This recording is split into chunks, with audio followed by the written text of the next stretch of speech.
미국의 건강식품 업계가 발칵 뒤집혔습니다. 파산 위기에 몰린 한 CEO가 결국 전 세계가 두려워하는 악마의 열매를 들여왔기 때문인데요. 해당 남성은 그저 천식으로 고통받는 딸을 구하기 위해 이런 위험한 선택을 했다고 합니다. 하지만 그의 시도를 진작 눈치챈 회사 경영진은 분노하며 그를 해임하려 하고 회사는 파산 직전까지 몰렸는데요. 그런데 이때 아무도 예상치 못한 기적이 일어납니다. 해당 남성이 들여온 이 악마의 열매 덕분에 그의 딸은 건강을 되찾았고 회사는 세계적인 기업으로 거듭나게 된 것인데요. 특히 이 열매는 한국에서 들여와야 그 효능이 좋다고 알려져 전 세계를 또 한 번 놀라게 하고 있습니다. 재밌는 사실은 한국인들은 이 열매를 그저 술안주로 즐기고 있었다는 점인데요. 과연 이 악마의 열매는 무엇이며 어떻게 그의 인생과 회사를 구해냈는지 함께 알아보러 가실까요? 안녕하세요. 저는 미국 최대 건강식품 회사 네이처웰의 CEO인 데이비드 토레스입니다. 매일 아침 저는 출근 전에 메일함을 먼저 확인하는 습관이 있어요. 평소와 다름없던 어느 날 아침, 제 휴대폰에 몇 개의 알림이 동시에 떴어요. 하나는 회사 주가가 15% 폭락했다는 소식이었고, 다른 하나는 딸 엘리가 다니는 초등학교에서 온 이메일이었죠. 천식 악화로 인한 결석 누적 안내라는 제목이었어요. 처음에는 그저 일상적인 안내 메일이라고만 생각했어요. 엘리의 천식은 이미 잘 알고 있는 문제였으니까요. 하지만 메일 내용은 생각보다 심각했어요. 올해 들어 벌써 15일이나 결석했다는 내용이었죠. 이렇게 수치화된 결과를 보니 마음이 무거워지더군요. 메일을 읽으면서 엘리의 책상 위에 놓여있는 천식 흡입기가 떠올랐어요. 지난주에도 한밤중에 발작이 와서 응급실에 실려간 적이 있었거든요. 그날 저녁 병원에서 열린 정기 검진은 더 큰 충격이었어요. 의사가 폐 기능 검사 결과를 보여주면서 한숨을 쉬었거든요. 이대로 가다가는 장기 입원이 불가피할 것 같네요. 의사의 말이 채 끝나기도 전에 엘리의 작은 어깨가 떨리기 시작했어요. 숨쉬는 소리가 거칠어지더니 곧 기침이 터져 나왔죠. 집으로 돌아오는 차 안에서 엘리가 조그맣게 속삭였어요. 아빠, 나 내일 체육 수업 꼭 듣고 싶은데 들을 수 있을까? 목소리가 떨리고 있었어요. 룸미러로 뒷좌석을 보니 엘리는 창밖을 바라보며 눈물을 참고 있더군요. 그 모습을 보는 순간 가슴이 찢어지는 것 같았어요. 10살 아이가 체육 수업을 들을 수 있을지 걱정해야 한다는 게 너무나 안타까웠거든요.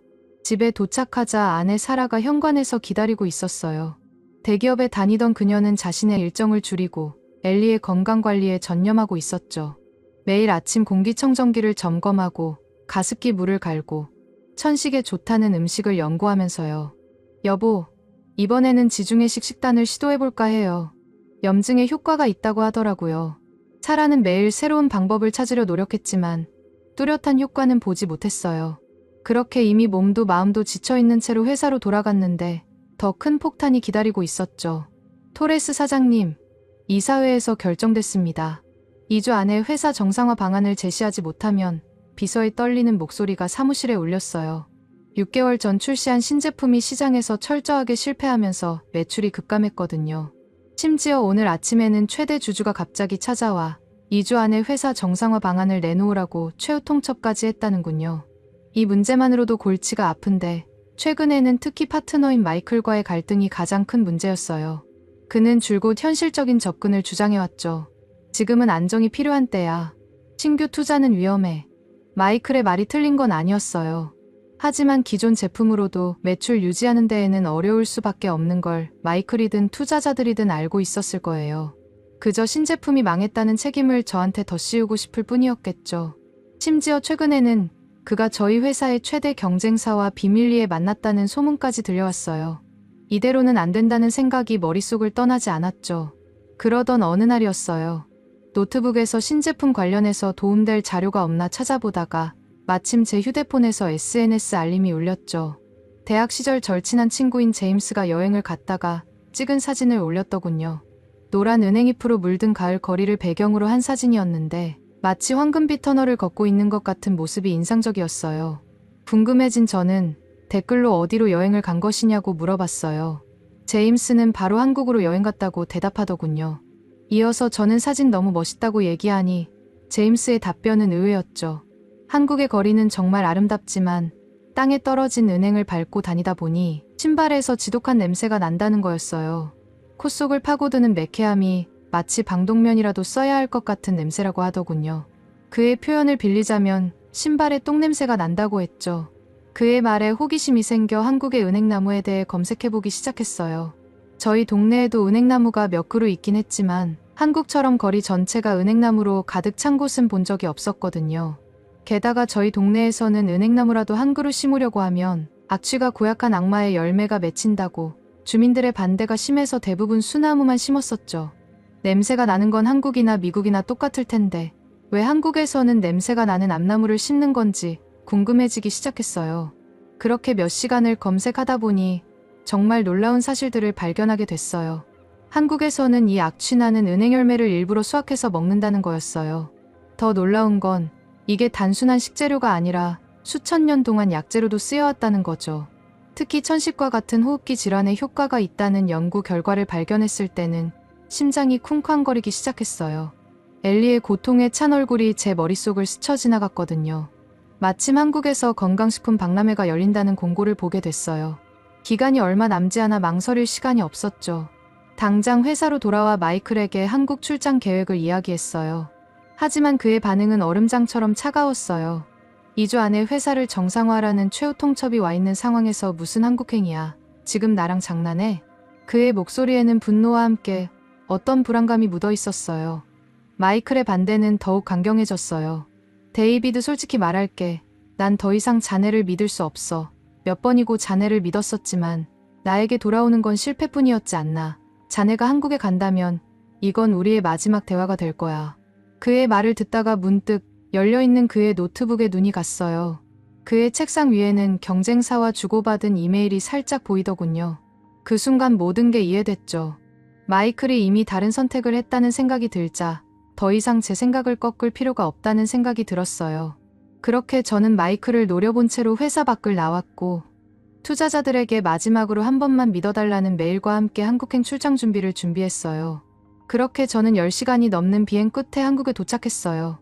피곤했지만 엘리의 천식을 치료할 수 있다는 희망만으로도 충분히 활력이 넘쳤죠. 호텔에 짐을 풀자마자 박람회장으로 향했어요. 시차 적응도 안 된 상태라 눈이 감기려 했지만 잠들 수는 없었어요. 박람회의 마지막 날이었거든요. 그때까지만 해도 이 박람회가 제 인생을 완전히 바꿔놓을 거라곤 상상도 못했죠. 박람회장은 예상보다 훨씬 컸어요. 수많은 기업들의 화려한 부스들 사이에서 제가 찾는 건 단 하나, 은행 관련 제품이었죠. 하지만 쉽게 찾을 수 없었어요. 시간이 갈수록 초조해졌죠. 그때 눈에 들어온 건 구석에 있는 작은 부스였어요. 전통은행 추출물이라는 간판 아래 오래된 한지로 만든 포스터가 걸려 있었어요. 다른 부스들의 화려한 조명과는 달리 소박하지만 묵직한 존재감이 느껴졌죠. 부스에는 은행 추출물과 은행 가공식품이 전시되어 있었어요. 은행의 효능에 대해 물어보니 젊은 대표는 오히려 제게 관심을 보였어요. 그와 은행나무와 관련해서 대화를 나누니 점점 그의 눈빛이 달라지는 게 눈에 띄었죠. 자신의 형이 20년 넘게 은행나무를 연구해왔다며 직접 만나보는 게 어떻겠냐고 제안했어요. 그때는 몰랐죠. 이 만남이 제 인생의 터닝포인트가 될 거라는 거요. 다음 날 아침 대표가 알려준 은행나무 농장으로 향했어요. 시차 적응에 실패해서 안 그래도 늦게 일어나 시간이 촉박한데 내비게이션이 헷갈려 계속 다른 방향으로 가버리고 말았죠. 내비게이션에서는 자꾸만 경로를 재탐색합니다를 반복했고 목적지에 도착하고 나서야 주소를 잘못 입력했다는 사실을 알게 되었어요. 불안과 초조함이 밀려왔어요. 이미 약속 시간보다 너무 늦어버린 시간이라 농장에서 저를 기다려줄 거라는 확신이 생기지 않더군요. 그때 마이클의 경고가 떠올랐죠. 한국행이 당신 커리어의 마지막이 될 거야. 농장에 3시간이나 늦게 도착했을 때 준호 씨는 오히려 밝게 웃으며 저를 맞아주었어요. 멀리서 오시느라 고생하셨습니다. 죄송하다고 몇 번이고 사과를 했지만 그는 저를 토닥여주면서 괜찮다고 해주더군요. 그의 따뜻한 미소에 긴장이 조금 풀리는 듯 했지만 곧 다시 숨이 막혔어요. 눈앞에 펼쳐진 광경 때문이었죠. 끝없이 이어진 은행나무들이 황금빛 바다를 이루고 있었거든요. 바람이 불 때마다 노란 잎들이 하늘을 수놓았고 그 풍경은 제가 본 어떤 것보다도 압도적이었죠. 이게 다 은행나무인가요? 제 질문에 준호 씨는 고개를 끄덕였어요. 그리고 이어진 그의 설명에 저는 충격을 받았어요. 은행나무가 알고 보니 무려 2억 년의 역사를 가진 살아있는 화석이라는 거예요. 공룡시대부터 지금까지 살아남은 유일한 나무라고 했죠. 특히 놀라웠던 건 전 세계적으로 은행나무가 멸종 위기에 처한 나무라는 사실이고 그 나무가 한국에서는 오히려 너무 많아서 민원이 들어온다는 사실이었어요. 한국의 기후가 은행나무에 최적이라는 것은 알겠는데 그래도 이해가 안 되는 게 있었어요. 하필 왜 도시 한복판, 사람들이 많이 다니는 거리에 은행나무를 심은 걸까요? 준호 씨는 빙그레 웃더니 되물었어요. 혹시 거미나 벌레를 무서워하시나요? 뜬금없는 질문이었죠. 그가 설명을 이어갔어요. 알고 보니 은행나무를 가로수로 심기 시작한 건 벌레 때문이었대요. 은행나무가 있는 거리에는 해충이 전혀 없다시피 하다는 거였죠. 심지어 은행잎은 살충제로 쓸 만큼 벌레 퇴치 효과가 뛰어나다고 하더군요. 그것만이 아니에요. 준호 씨의 목소리에 자부심이 묻어났어요. 은행나무는 도시의 모든 공해를 이겨내는 놀라운 생명력을 가졌다는 거예요. 자동차 매연이 가득한 도로변에서도 꿋꿋이 살아남을 뿐만 아니라 오히려 그 오염물질을 빨아들이고 깨끗한 산소를 내뿜는다고 하더군요. 특히 놀라웠던 건 은행나무 열매였어요. 도로변 한가운데서 자란 은행도 전혀 오염되지 않았다는 거예요. 서울시에서 실제로 가로수 은행을 수거해 검사했더니 중금속이 전혀 검출되지 않았대요. 두꺼운 껍질이 여러 겹으로 쌓여 있어서 완벽하게 보호된다는 거였죠. 준호 씨는 은행 열매가 호흡기 질환의 특효라고 덧붙였어요. 공기를 정화하는 능력이 탁월해서 천식 환자들에게 특히 좋다는 거였죠. 은행은 기관지 점액 분비 기능을 개선하고 기관지 평활근을 이완시키며 혈관을 확장하는 작용이 있어 천식 증상 완화에 도움이 된다고 했어요. 순간 엘리의 얼굴이 떠올랐어요. 지금보다 더 나아질 수 있다는 희망이 보였거든요. 그렇게 은행나무에 대해서 대화하는 와중에 준호 씨가 뜻밖의 제안을 했어요. 세계에서 가장 오래된 은행나무 중에 하나로 꼽히고 심지어 천연기념물로 지정된 은행나무가 이 주변에 있는데 함께 보러 가는 게 어떻겠냐고 조심스럽게 물어보더군요. 저는 곧바로 동의했어요. 천연기념물까지 지정된 은행나무는 어떻게 생겼을지 궁금했거든요. 그렇게 저는 용문사에 도착하자마자 숨을 멈출 수밖에 없었어요. 거대한 은행나무 한 그루가 마치 산을 지키는 신처럼 서 있었거든요. 이 나무는 신라 경순왕의 아들이 심은 거예요. 1000년이 넘는 세월 동안 이 자리를 지켜왔죠. 준호 씨의 말이 마치 1000년의 시간을 관통하는 것처럼 들렸어요. 나무 앞에 서자 이상한 느낌이 들었어요. 마치 시간이 멈춘 것 같았죠. 이 은행나무가 어떻게 1000년을 살아남을 수 있었던 걸까요? 제 질문에 준호 씨는 깊은 숨을 들이쉬었어요. 은행나무는 현재 식물 분류에서 문 단위로 독립된 유일한 식물로 분류된다고 했습니다. 쉽게 말해 은행나무는 다른 식물들과 가까운 친척이 없고 그 자체로 독특한 계통을 가진 특별한 존재라는 뜻이죠. 이런 독특한 진화적 특징 덕분에 은행나무는 다른 식물들에서는 보기 힘든 성분과 효능을 가지고 있으며 특히 한국산 은행나무는 이런 점에서 더욱 주목받고 있다고 하더라고요. 놀라운 사실은 계속 이어졌어요. 준호 씨는 은행잎 하나를 주워들었어요.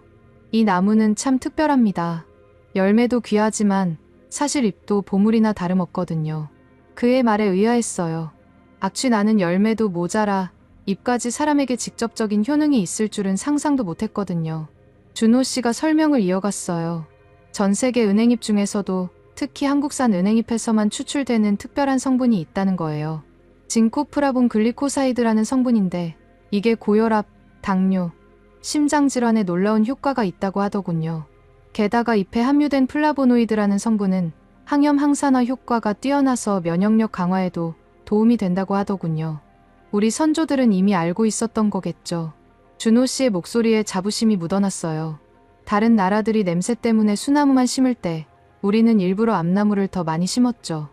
열매는 약이 되고 잎은 공기를 정화하며 나무는 그늘을 만들어주니 이런 나무가 어디 있겠습니까? 순간 머리를 강하게 맞은 것 같았어요.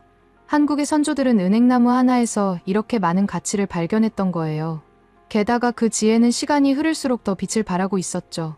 80년대 후반에는 은행나무의 뛰어난 공기정화 능력이 과학적으로 입증됐고 최근에는 그 약효까지 하나둘 밝혀지고 있다니까요. 해가 저물어갈 무렵 준호 씨가 맛있는 저녁을 사주겠다고 제안했어요. 작은 포장마차로 향하는 동안 저는 왠지 모를 설렘을 느꼈어요. 그때는 몰랐죠. 제 인생에서 가장 짜릿하고도 위험한 맛의 경험이 될 거라는 거요. 포장마차 안에서 준호 씨가 주문한 건 닭도리탕과 꼬치였어요. 그 중에서 제 눈에 띄는 건 꼬치였죠. 처음 보는 초록색 알갱이들이 꽂혀 있는 모습이 신기했거든요. 한 입 베어 물자마자 충격에 빠졌어요. 고소하면서도 담백한 맛이 입안 가득 퍼졌거든요. 놀란 반응을 보이는 저를 보면서 준호 씨는 이게 은행이라고 하더라고요. 그 말을 듣고 놀라움을 감출 수 없었어요. 당연히 은행에 악취가 나서 맛도 없을 줄 알았는데 생각했던 것과 정반대로 너무 맛있었거든요. 은행이 입맛에 맞다 보니 꼬치를 한 개 두 개 해치워버리기 시작했죠. 그런 저를 보며 준호 씨가 걱정스러운 표정으로 말했어요. 과다 섭취하시면 안 됩니다. 은행은 효과가 좋은 만큼 부작용도 심할 수 있습니다. 하지만 저는 그의 말을 흘려들었어요. 이렇게 작은 게 몇 개 먹었다고 무슨 문제가 되겠냐며 자꾸만 손이 가는 걸 멈출 수 없었죠. 그때는 몰랐어요. 제 무모한 행동이 어떤 결과를 가져올지